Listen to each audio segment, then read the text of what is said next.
you can live a comfortable life. Nakikita mo ka, harapan ito ng tindahan namin. Eto, Kabayanan. Nakikita mo ba yan? Punyeta ka. Baha dito sa amin. Nataas sa tirik na tirik ang araw ha, pero bumabaha dito sa amin.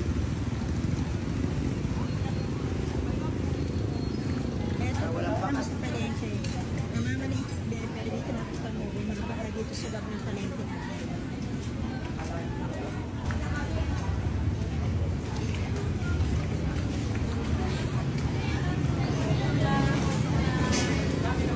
Ano ba yan? Nagtatrabaho yung mga tao dito habang binabaha kami. Bakit kami binabaha?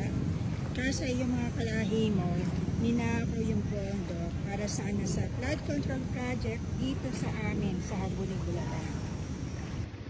Kaya bago mo kami sabihan na we should work so hard to have a comfortable life, dito sa amin, we work so hard para makaraos sa pang-araw-araw. Kasi mga punyeta kayo, yung mga kalahi mo, na ninakaw yung pondo para sa flood control project, eto, nagdudusa kami dahil, eto, halos araw-araw, bumabaha dito kahit tirik na tirik ang araw. Nakikita mo ba itsura ko? Ang liwanag, oh. Bumabaha dito sa amin. Kaya kung may pabuka sa amin, na kaya kami mahirap ay dahil mga tamad kami.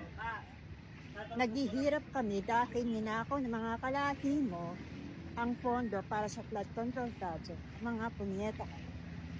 Gets mo?